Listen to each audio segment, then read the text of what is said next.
Futebol de Verdade com António Tadeia.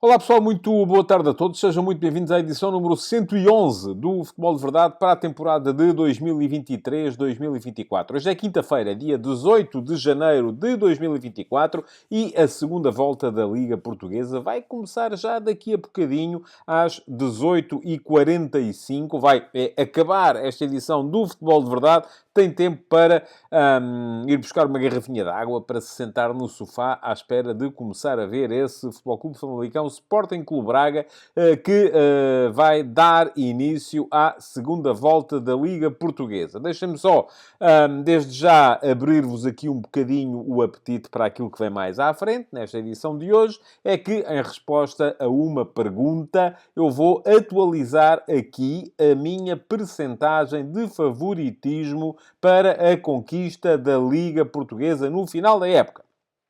Eu já dei essa percentagem no programa, no primeiro Futebol de Verdade Live desta época. Quem quiser ver é só dar um saltinho aqui no canal e o programa está lá disponível antes de começar o campeonato. Creio que foi no dia 11 de agosto. Foi o dia do primeiro Futebol de Verdade Live desta época, primeira sexta-feira. Hoje, já decorrido meio campeonato, vou atualizar aqui as percentagens que dei na altura. Também fiz, nessa altura, antes de começar o campeonato, como faço todos os anos, e justifiquei, não é só ordenar as equipas, mas fiz no meu Substack um artigo extenso com uma previsão dos 18 lugares do campeonato. Quem é que ia ficar em primeiro, em segundo, em terceiro, em quarto, em quinto e por aí afora até ao 18º. Chama-se Os Meus Prognósticos para a Liga. Há coisas que eu olho para elas agora e acho que já não vão ser bem assim, mas pronto, as contas vamos fazê-las no final. Quem quiser ler o texto, o link fica aqui para darem lá um salto e para também se poderem rir um bocadinho daquilo que eu previa e que na volta vai saber e não vai acontecer. Ora, muito bem, hoje o Futebol de Verdade vai ter ataques rápidos e Q&A. Já vos prometi que no Q&A, uma das perguntas vai ser sobre a atualização das minhas percentagens de favoritismo para a Liga Portuguesa. Será que mudou? Será que se mantém igual? Bom, vou fazer a atualização mais daqui a bocadinho, quando chegar à altura. Mas, para já, deixem-me só recordar-vos, e isto já pode ser uma pista relativamente ao que vem lá mais para a frente, que a partir do início da segunda volta, pelo menos para já, enquanto as coisas estiverem como estão, no campeonato só vou fazer edições do Futebol de Verdade Flash para os jogos do Sporting, do Benfica e do Futebol Clube do Porto. Vou deixar de fazer, a partir de hoje já não vai haver Futebol de Verdade Flash desse Futebol Clube Famalicão Sporting Clube Braga, porque vou deixar de fazer edições do Flash para os jogos do Sporting Clube Braga. E porquê? Porque eu tinha prometido que a meio do campeonato ia reequacionar a estratégia e só faria edições do Flash para os clubes que eu considero candidatos ao título. E no início da época considerei o Sporting Clube Braga entre os candidatos ao título. Neste momento sou absolutamente honesto quando vos digo que já não me considero. E o meu critério, para não ser só uma questão meramente subjetiva, o meu critério é objetivo e tem a ver com pontos. Ora, como é que eu faço? E, eventualmente, se o Sporting Clube Braga passar a cumprir este critério, voltará a ter edições do Flash, da mesma forma que se Sporting, Benfica ou Futebol Clube do Porto deixarem de ter, durante esta segunda volta, de cumprir as condições para estarem neste critério, deixarão de ter também edições do Futebol de Verdade Flash. Aqui, meus amigos, já sabem, o Flash faz-se por uma questão de pertinência. Faz por uma questão de candidaturas reais ao título. Não é por visualizações. Eu já sei que muita gente já me vai dizer António, porque é que andas a gastar tempo a fazer edições do Flash do Braga? Aquilo tem poucas visualizações e tal, e não sei o quê. Pois muito bem. nunca foram as visualizações a mover-me nesta questão, até porque as edições do Flash são entregues no dia do jogo apenas aos subscritores premium do meu Substack e, portanto, são pessoas que já pagaram para receber aquele serviço, pagam 5 euros por mês para, entre outras coisas, receberem na noite do jogo as edições de 15 minutos de vídeo com o meu comentário aos jogos dos candidatos ao título, e, portanto, não é por visualizações que a coisa lá vai. E o critério, que eu volto a explicá-vos, já o expliquei aqui no início desta semana, mas volto a explicar hoje, é muito simples de entender. Em todas as jornadas, eu vou fazer edições do Futebol de Verdade Flash das equipas que cumpram as seguintes bases. Primeiro, ou estejam à frente do campeonato, quem está à frente é sempre candidato, como é evidente, ou, segundo, para poderem ser campeões, tenham que recuperar um total de pontos igual ou inferior ao total de jornadas que faltam jogar. Isto é, neste momento, ou nesta jornada, 18ª, faltam jogar 17 jornadas, o que significa que cumprem estes critérios o Sporting, que é líder, o Benfica, que precisa de recuperar um ponto para ser líder, e, portanto, 1 é inferior a 17, e o Futebol Clube do Porto, que precisa de recuperar 5 pontos ao Sporting e 4 pontos ao Benfica. 5 mais 4 são 9, que mesmo assim são menos do que 17. Já não cumprem estes critérios as equipas do Sporting Clube Braga para baixo. E aqui inclui o Sporting Clube Braga ou o Vitória Sport Clube, que está igual ao Braga na 4ª posição. Porquê? Porque o Braga, neste momento, precisa de recuperar muito mais do que os 17 pontos que tem, do que as 17 jornadas que faltam jogar. Além dos... o Braga, neste momento, precisa de recuperar 5 pontos para o Porto, mais 10 pontos para o Sporting, já são 15, mais 9 pontos para o Benfica, já são 24. Portanto, 24 é mais do que 17. O Braga e o Vitória, que está igual ao Braga, não estão, neste momento, dentro do lote das equipas acerca das quais eu faça edições do Futebol de Verdade Flash. Portanto, já sabem, mais logo vamos ter no meu Substack, em tadeia.substack.com, e se quiserem ter a certeza de que recebem, têm que fazer a subscrição, e fica aqui o link para poderem fazê-lo. Já sabem, a subscrição gratuita não vos custa nada. A subscrição premium, com acesso a mais conteúdos, custa-vos 5 euros por mês, ou 50 euros por ano, se quiserem comprometer-se durante um ano inteiro com o meu jornalismo, ganhando assim o direito a 2 meses de desconto. Mas, mais logo, ao final da noite, vai sair a edição do Futebol de Verdade Flash relativo ao Vizela Sporting, que é o jogo de hoje, acerca do qual vai haver programa. Quem não vir hoje pode ver amanhã, integrado na edição regular do Futebol de Verdade. Porque, já sabem, na própria noite, os flashes só vão para os subscritores premium do meu Substack ou para os membros premium do clube do meu canal de YouTube. No dia seguinte, ou na edição seguinte do Futebol de Verdade, toda a gente pode ver. Feitas as explicações, vamos então continuar com o Futebol de Verdade e passar desde já aos ataques rápidos em antecipação ao Q&A com o que vai encerrar o programa de hoje. Futebol de Verdade com António Tadeia.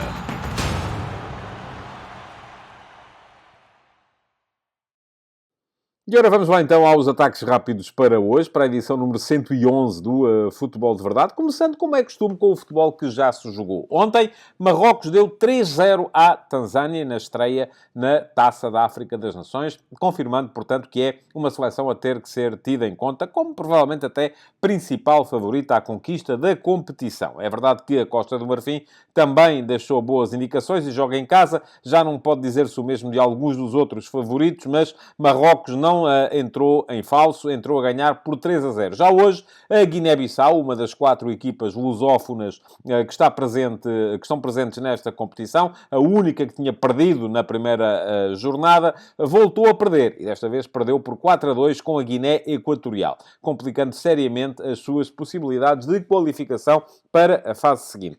Vai depender muito ainda daquilo que acontecer nesse Costa do Marfim-Nigéria, que está a decorrer neste momento. à mesma hora que o Futebol de Verdade, e depois daquilo que possa vir a suceder na última jornada desta fase de grupos, em que a Guiné-Bissau vai ter pela frente a Nigéria do José Peseiro. De resto, jornada sem sobressaltos na Taça da Ásia e na Taça de Espanha.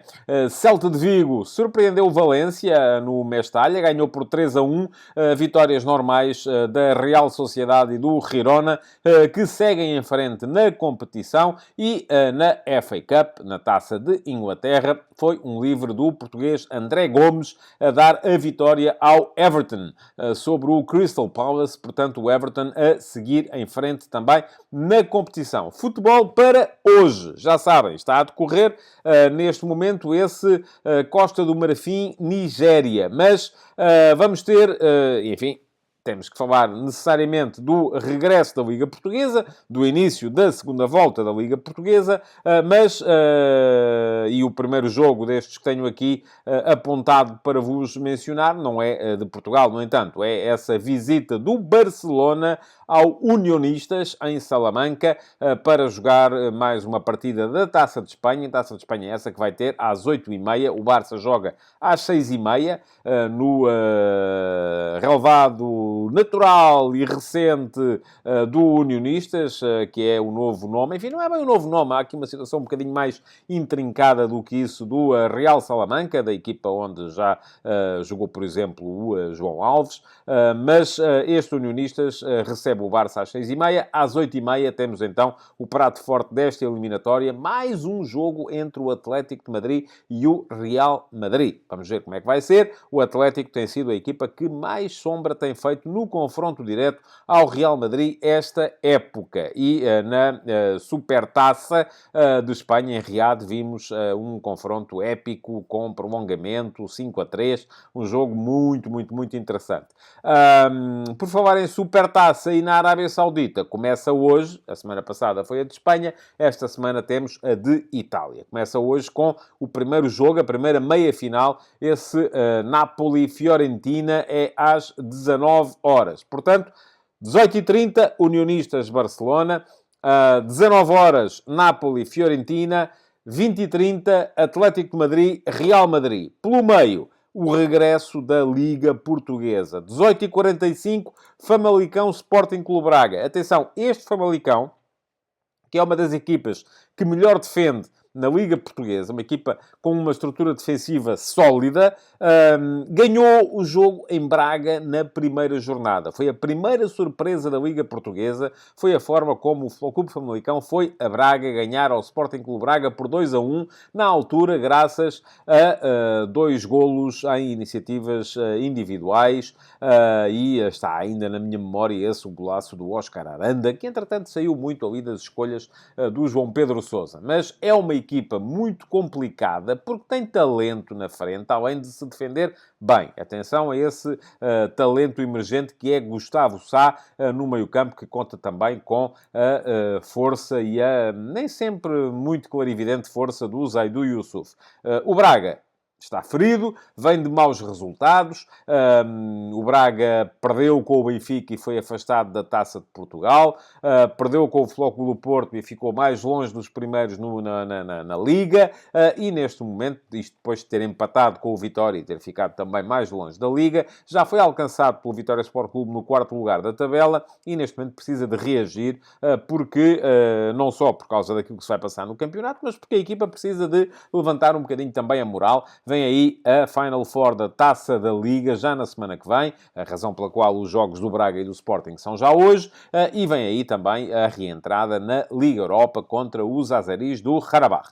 Ora bem, às 20h45, terminado este Famalicão Braga, vamos ter Vizela Sporting Clube Portugal. E é a entrada em ação na segunda volta do líder do campeonato, o Sporting, que até ver não tem acusado as ausências do Geni Catamo, do Diomande e do Morita, jogadores que estão ora na Taça da África das Nações, ora na Taça da Ásia, contra este Vizela, que eu ainda não vi com muita atenção, desde a entrada do novo treinador, o Rubén de la Barrera, mas que já ouvi, inclusive, na semana passada, creio que foi o Daniel Sousa, o treinador do Gil Vicente, dizer que é uma equipa que tem contornos de Brighton, contornos de futebol à De Zerbi. Portanto, fico muito curioso para ver este Vizela, que é o ataque menos realizador desta Liga, se esses contornos dezerbistas podem servir ou não ao Vizela para fazer negra a vida ao Sporting. E atenção, porque na primeira volta,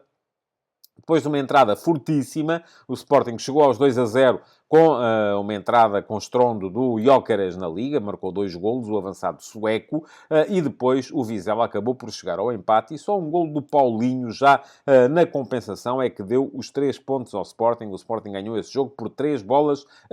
Portanto, jogo também, naturalmente, particularmente interessante em Vizela, segunda saída consecutiva do Sporting, que se saiu bem da ida às Chaves na semana passada, ganhou por 3-0, vai agora a Vizela, antes de voltar ao seu estádio para receber o Casa Pia no jogo da semana que vem. Mas pelo meio, é claro, tem aí ainda a Final Four da Taça da Liga, tal como tem, aliás, o Sporting Clube Braga. Ora, muito bem, seguindo em frente, para fora das 4 linhas, o André Vilas-Boas apresentou ontem a sua candidatura à presidência do Futebol Clube do Porto. Eu escrevi sobre o tema hoje de manhã, no último passo. Fica aqui o link para quem quiser ler. É daqueles textos que é gratuito, é para todos, para subscritores premium, para subscritores gratuitos, para não subscritores, embora, já sabem, eu aconselho sempre a que façam a subscrição, nem que seja gratuita, para terem a certeza de que, enfim, se não virem o Futebol de Verdade e não aproveitarem o link que eu deixo, se não vos apareceram no Twitter, ou no Instagram, ou no Facebook, ou seja onde for, que recebem na mesma, no vosso e-mail, os conteúdos que estão por lá no meu Substack. Portanto, quem quiser saber o que eu penso sobre a candidatura do André Vilas-Boas, está lá no texto. Deixo-vos aqui um resumo em 6 palavras. E são 6 palavras porquê? Porque foi isso que eu identifiquei. 2 pilares para esta candidatura: modernização e transparência. 4 bombas largadas, mas não armadilhadas, porque não fez a devida ligação entre elas, que são, por esta ordem, uma gestão financeira má, uma gestão desportiva má, uma política de interesses que nem sempre, e o próprio Vilas-Boas disse que eram interesses, se calhar, alheios ao clube, interesses meio obscuros, e o medo que pode, na opinião também do André Vilas-Boas, ter-se instalado nos sócios de assumirem a mudança. Notei também isso, que o André Vilas-Boas fez meia hora de discurso de apresentação e não referiu uma vez o Benfica, não referiu uma vez o Sporting, não referiu uma vez o centralismo lisboeta, que são basicamente as grandes bandeiras de um clube que se sente melhor numa lógica de contestação ao poder instituído, ao poder central.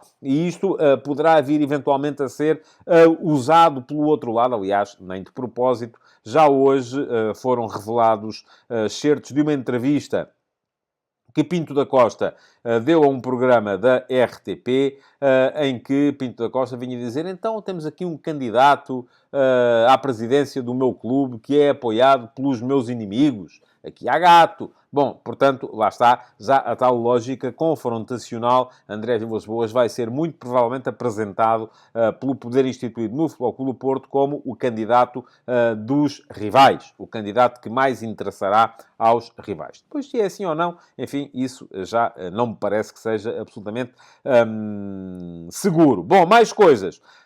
Rui Costa, em entrevista à Liga TV. Eu não vi ainda a entrevista, li os excertos que foram publicados pela imprensa de hoje. Achei curioso que Rui Costa tenha vindo dizer que não alimentar o sonho de vir a ganhar a Liga dos Campeões seria um bocadinho uma tolice, mas, enfim, é preciso ter a noção que, apesar do Benfica estar a fazer ou estar a seguir uma política de reforço da sua equipa com jovens talentos, que está a recrutar um pouco por todo o lado, desde o Trubin ao Prestiani, ao Rolaiser, enfim, há jogadores, e o Rolaiser parece que já está aí a chegar, que venham um bocadinho de todo o lado, mas apesar de tudo parece-me complicado estar aqui a acalentar sonhos de vir um dia, ou de voltar um dia a ganhar a Liga dos Campeões num clube português. Mais coisas. Hugo Vieira, ex-futebolista, entre outros clubes, do Gil Vicente, revelou ontem que vai ser candidato à presidência do clube, conta com o apoio, com ele também, ou na sua equipa, com o Carlitos, outro ex-jogador do Gil Vicente, estavam os dois no vídeo de apresentação, e vão concorrer contra Avelino Dias da Silva, que é irmão de Francisco Dias da Silva, o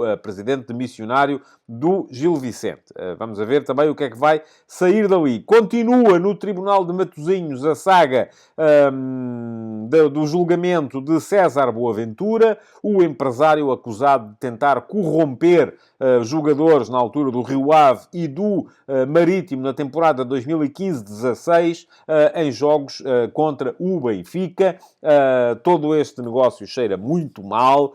A novidade agora é que teriam sido movimentadas através das contas de César Boaventura cerca de 1.100.000 euros, que não se sabe de onde vieram, e lá está, saber de onde veio esse dinheiro, a mim parece-me fundamental. E parece-me fundamental por uma razão muito simples. Porque uma coisa é, e atenção, é preciso entendermos isto, eu percebo que toda a gente esteja super indignada, como é que... Toda a gente, menos os benfiquistas. Como é que o Benfica não está como arguido neste processo? A questão é muito simples. É que não terá sido possível à acusação fazer a prova de que o Benfica estava por trás das ações de César Boaventura. E não sendo possível fazer a prova, aqui funciona aquilo que é um princípio basilar do direito e do Estado de Direito, que é indúbio pro réu, isto é, neste caso nem é indúbio pro réu, porque o Benfica nem sequer réu é, mas não havendo prova de ilícito, não pode ser acusado alguém desse ilícito. Ora, e perguntam vocês, então, mas o homem agora é maluquinho, andava aí a corromper jogadores para beneficiarem o Benfica, sem que o Benfica fosse tido ou achado nessa matéria? E o próprio César Boaventura, enfim, embora não tenha feito esta ligação, mas tem ali uma justificação que é, enfim, eu vou dizer, não é provável, mas é plausível. E lá está, que é a questão das apostas desportivas. As apostas podem servir aqui como uma saída que, volto a dizer, não é provável, mas é plausível. Não quer dizer que tenha sido assim, mas também não quer dizer que não tenha. E, portanto, por isso é que eu acho que é fundamental perceber-se onde é que veio este 1.100.000 euros que foram movimentados através das contas do César Boaventura, para se perceber, sim ou sopas, quem é que está por trás desta situação. Porque também não é... o que não é nada plausível era que César Boaventura, por sua própria iniciativa, resolvesse começar aí a corromper os jogadores e a dar dinheiro do bolso dele sem que tivesse nada a ganhar com o assunto. Bom, mais coisas ainda. Para vos dizer que a FIFA autorizou que Portugal possa vir a ser uma espécie de pioneiro, tal como já foi na experiência com o VAR, numa nova experiência que passa por ter no sistema sonoro dos estádios os árbitros a justificarem as decisões que tomam. Aquilo que eu defendo não é exatamente isto. Aquilo que eu defendo é que, até porque acho que essa coisa de ter aquilo nas instalações dos estádios é uma confusão tremenda, depois tem que se abrir o microfone, fechar o microfone, enfim, não me parece nada que isso seja particularmente viável. Aquilo que eu defendo é um bocadinho mais radical. É que o feed de comunicação entre o árbitro e o VAR esteja em permanência disponível nas transmissões televisivas e esteja em permanência disponível numa app, por exemplo, que possa ser consultada ou possa ser utilizada por quem está no estádio para ir acompanhando estas justificações. Eu acho que faz todo o sentido, é um passo no sentido da clareza e tudo o que seja clareza, para mim, é positivo. Por fim, mercado. Enfim, não há muitas notícias para já. Essa de que Rolaiser, o extremo argentino, já está a caminho de Lisboa. Estará nesta altura no ar, até a caminho de Lisboa. Não sei se via Madrid, provavelmente. Acompanhado pelo diretor do Benfica, Rui Pedro Brás. Portanto, vai ser reforço do Benfica, ao que tudo indica, por empréstimo. Mais um reforço para o Benfica nesta janela. O Benfica está a investir bastante. E depois, no mercado nacional, ainda essa notícia de que André Castro, o médio do Sporting Clube Braga, pouco utilizado na equipa do Sporting Clube Braga, vai passar a defender as cores do Moreirense na segunda metade deste campeonato. Lá fora, Jordan Henderson já está em Amsterdão, o tal ex-capitão do Liverpool, que se terá fartado de jogar na Arábia Saudita, vai perder muito dinheiro com esta movimentação, mas há coisas que o dinheiro não compra. E o Valentin Rosier, ex-lateral direito do Sporting, onde nunca se afirmou, passou depois uns anos na Turquia, no Beşiktaş, já é também reforço do Nice, um dos primeiros classificados do campeonato de França. Portanto, regresso à França de Valentin Rosier. Última notícia, ainda para dizer que já estão acertados os 2 adversários da seleção de Portugal nos particulares de março. Portugal vai receber a Suécia em Guimarães e vai visitar a Eslovénia em Ljubljana. São 2 adversários de nível médio, vamos dizer assim, precisamente para que Roberto Martínez possa, então, fazer a tal abertura daquilo que tem sido a sua lista mais fechada de convocados, para ver quem é que, dos não habitualmente convocados, pode vir a ser uma solução para a fase final do Campeonato da Europa. E pronto, fim dos ataques rápidos, já sabem, já a seguir, vem aí o Q&A. Futebol de Verdade, com António Tadeia.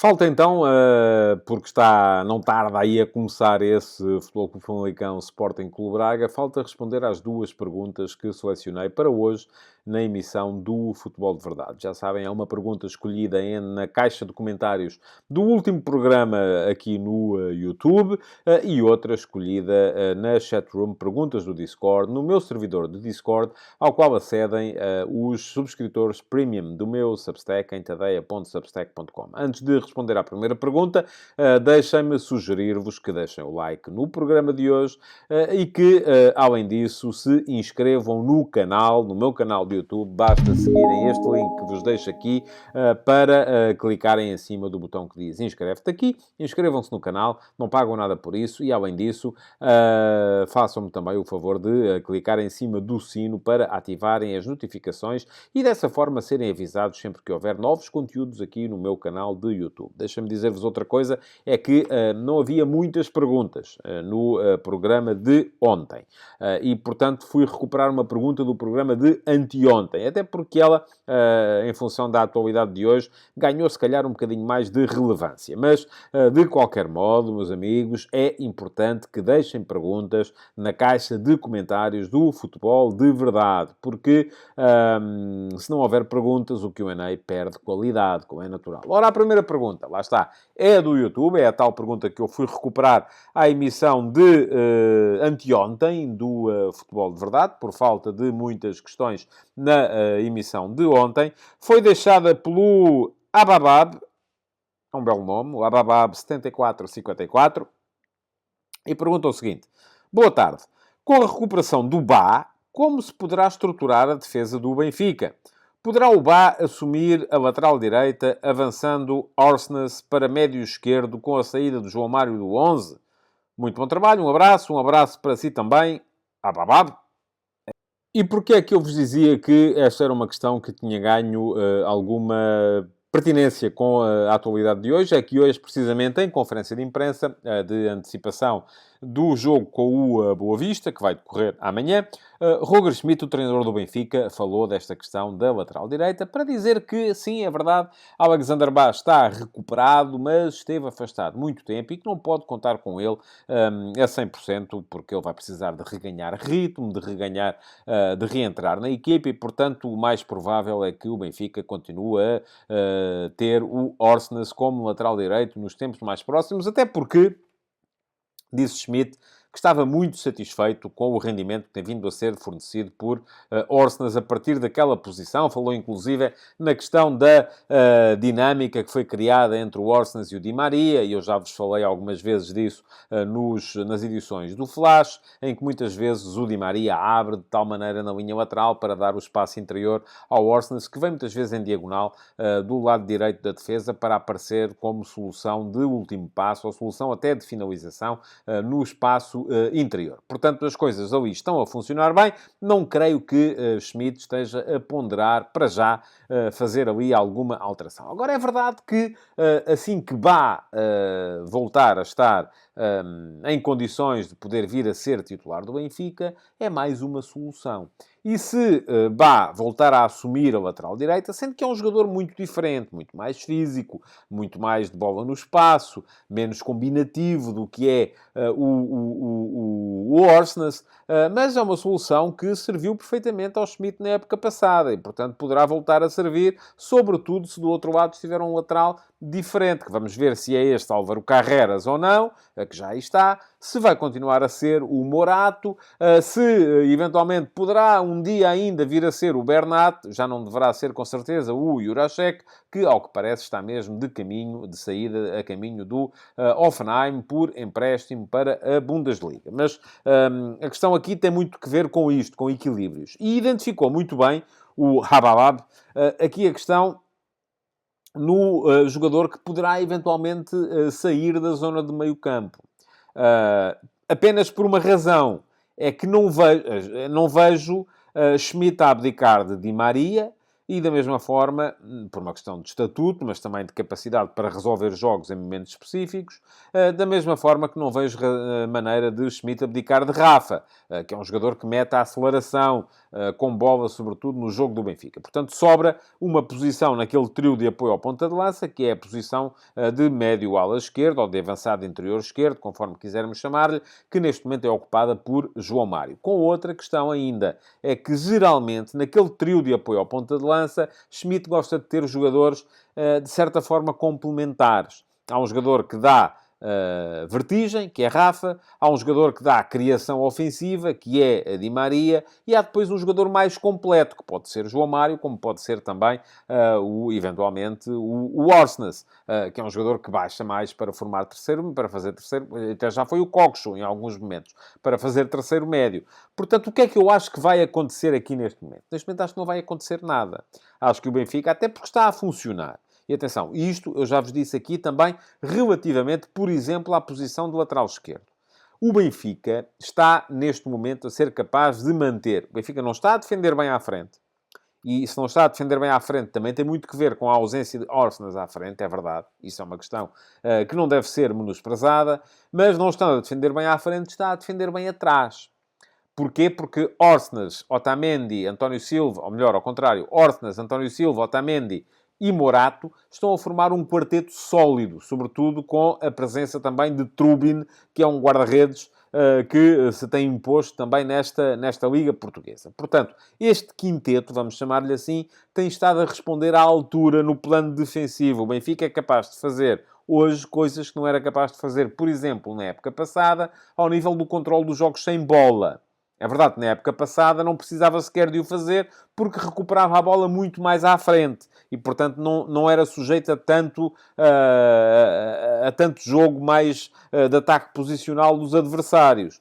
Portanto, estas coisas têm sempre que ver umas com as outras e umas encadeiam-se nas outras e a coisa acaba sempre por umas levam às outras. Mas, neste momento, acho que aquilo que vai acontecer é nada. Acho que o Benfica, por enquanto, vai continuar a jogar com Orsnes a lateral direito, Morata a lateral esquerdo, António Silva e Otamendi como centrais. Depois, o que é que pode acontecer a seguir? Bom, vamos ver. Depende. Carreras está aí para ser, eventualmente, uma solução para a lateral esquerda. É um jogador muito ofensivo, muito mais ofensivo do que Morato. Também me custa a crer que o Benfica possa manter o trio da frente. Di Maria, Rafa e João Mário no apoio a um ponta de lança, seja ele qual for, seja o Arthur Cabral, seja o Marcos Leonardo, seja o Musa, seja o Tengsted, mudando o quarteto de trás para passar a ter, por exemplo, Orsnes, António Silva, Otamendi e Carreras, porque acho que Morato, a solidez defensiva de Morato é importante para uma equipa que defende tão mal à frente. E, portanto, aquilo que me parece é que para o Benfica eventualmente substituir Morato por Carreras será importante passar a ter o Orsnes mais à frente para a equipa começar a defender melhor mais à frente. Mas aí, se calhar, não é o João Mário que sai. O que é um problema, porque lá está, eu comecei este discurso precisamente por aí. Di Maria é um jogador que pode parecer ausente durante grande parte dos jogos, mas depois é um jogador que pode resolver um jogo e Rafa é fundamental na forma como acelera o jogo do Benfica. Agora, aquilo que vos queria dizer era que um meio-campo ou um apoio à ponta de lança, por exemplo, com Di Maria, Rafa e Orsnes, é melhor defensivamente que um trio formado por Di Maria, Rafa e João Mário, mas não me parece ser suficientemente melhor a ponto de justificar ou de conseguir absorver aquilo que seria a troca depois de Orsnes por Bá e de Morato por Carreras no quarteto mais defensivo. Para ser a mim um Benfica mais desequilibrado no ponto de vista defensivo, que poderia começar a defender um bocadinho melhor à frente, mas se calhar não tão bem, porque continua a faltar lá o contributo que era dado nesse aspecto, por exemplo, pelo Gonçalo Ramos na época passada, em que é bom que nos lembremos, o Benfica chegou a fazer muitos jogos com Gonçalo Ramos, apoiado por Orsnes, João Mário e Rafa, e muitas vezes Neres nem jogava, Di Maria ainda não estava, e portanto isto era um Benfica que defendia particularmente bem à frente. Centrava muita gente no quadrante da bola e no momento de perda da bola tinha uma resposta à perda que deixou de ter. E pode melhorar um bocadinho, passando o Orsnes para a frente, porque geralmente a bola perde-se lá mais à frente, e ter o Orsnes nas imediações pode ser uma ajuda, mas se calhar não melhora o suficiente a ponto de conseguir absorver aquilo que é aquilo que seria o seu comportamento defensivo piorado com as trocas de Orsnes por Bá e de Morato por Carreras como defesa esquerda. Pronto. Espero que a resposta tenha ajudado a satisfazer a sua curiosidade. E vamos passar então à segunda pergunta, que ainda por cima é a pergunta que nos traz o ponto forte do programa de hoje, que é a pergunta que veio do meu servidor de Discord. E foi deixada pelo Alexandre Salazar, conforme já estarão com certeza aí a ver. Pergunta ao Alexandre o seguinte. Bom dia, António. Fim da primeira volta, quais são as suas percentagens atualizadas de possibilidade de cada um dos três grandes conquistar o título? Obrigado. Obrigado, eu, Alexandre, pela pergunta. Vamos lá ver. Eu, no início do campeonato, já vos disse, fiz duas coisas. Deixei no primeiro Futebol de Verdade Live da época, e quem quiser, é só uma questão de ir à procura na playlist de agosto, é o Futebol de Verdade Live 2024/01. Se forem à procura, encontram o programa e podem revê-lo. Mas nesse programa deixei a minha previsão em termos de probabilidades de ser campeão para os 4 principais clubes, aqueles a quem eu atribuí os 100% de possibilidades de serem campeões. Ao mesmo tempo, no dia em que começou a Liga, e já vos deixei o link lá atrás, escrevi também um texto que se chama Os Meus Prognósticos para a Liga, em que deixei de forma justificada, não foi só dizer primeiro este, segundo aquele, terceiro aquele outro, por aí fora, deixei de forma justificada, com texto para cada clube, aquilo que era a minha previsão para os posicionamentos do primeiro ao 18º lugar. Estava lá escrito quem é que eu achava que tinha mais possibilidades de ser primeiro, de ser segundo, terceiro, quarto, por aí afora, e até de descer de divisão. Ora, é normal que, com o decorrer da época, a nossa percepção muda um bocadinho. E é por isso que eu vou... Enfim, não vou fazer aqui uma nova previsão para os posicionamentos do primeiro ao 18º lugar. Essa está feita, está lá atrás. No final da época faremos contas, a ver se falhei por muito ou se acertei por muito ou como é que foi. Mas posso fazer aqui uma atualização, não só em função daquilo que as equipas têm vindo a jogar, em função daquilo que foi o mercado depois da abertura da Liga. Eu recordo que a Liga começou em agosto, ainda houve quase todo o mês de agosto de mercado. Havia jogadores, eu estive a rever o programa há bocadinho, havia jogadores, ainda não tinha chegado o Alan Varela, ainda não tinha chegado o Yulman. Entretanto, está a haver agora mercado também em janeiro. O Benfica contratou o Marcos Leonardo, contratou o Carreras, contratou vai ter o Rolaiser, o Porto e o Sporting que estão um bocadinho mais calmos em termos de reforços, mas, portanto, há aqui uma série de atualizações a fazer. E, por outro lado, há também aquilo que é a percepção do que as equipas estão a jogar. Também é importante. E há outra coisa, que são os pontos que já estão somados. Enfim, neste momento, ao contrário do que se passava em agosto, não está toda a gente com 0 pontos. Não. O Sporting é primeiro, o Benfica segue a 1 ponto, o Porto segue a 5 e o Braga segue a 10. Portanto, isto é naturalmente influente. Ora, a primeira coisa que eu faço, eu na altura tinha deixado 20% de hipóteses do Sporting Clube Braga ser campeão, e olhando para a coisa agora, percebo que era uma percentagem, se calhar, exagerada. Neste momento, eu já reduzi aqui a percentagem do Braga a 1%. E é 1% só porque pode acontecer uma conjugação astral qualquer estranha de explicar, porque eu acho que o Braga, neste momento, não tem já hipóteses de poder ser campeão nacional em 2024. Mas pronto, fica lá 1% só para podermos dizer que ainda lá está. Está lá, é 1%. É o candidato de queijo da serra, praticamente. Pronto, e os mais velhos saberão a que é que eu me refiro. E os outros 3? Bom, vamos olhar para aquilo que as equipas produziram até agora e para aquilo que eu acho que podem produzir daqui para a frente. E eu acho que isto é... As coisas têm que estar ligadas. Se olharmos para a primeira volta do campeonato, eu acho que a melhor equipa do campeonato até aqui foi o Sporting. No entanto, apesar de ter sido a melhor equipa do campeonato, o Sporting perdeu em Guimarães, perdeu na Luz e empatou fora com o Sporting Clube Braga. É verdade que na segunda volta vai receber o Benfica, o Braga e o Vitória. E só vai visitar uma das equipas do top 5, que é precisamente o Futebol Clube do Porto. Ora, o Sporting ganhou todos os jogos no seu estádio até aqui. Se conseguir voltar a ganhar todos os jogos no seu estádio até aqui, e se conseguir, tal como aconteceu na primeira volta, ganhar todos os jogos a equipas de fora do top 5, o Sporting será campeão. Disso não tenho dúvidas nenhumas. Agora, a questão é conseguir manter este nível de rendimento e mais. É olhar para aquilo que é a avaliação do rendimento na primeira volta, em que eu acho que o Sporting foi coletivamente a melhor equipa, aquela que melhor conseguiu expressar as suas ideias de jogo em termos coletivos, mas só tem 1 ponto de avanço. E isso, do meu ponto de vista, é curto. E é curto porquê? Porque o Benfica, do meu ponto de vista, tem os melhores jogadores. Ou melhor, o que é que são os melhores jogadores? Tem os jogadores mais capazes de resolverem jogos.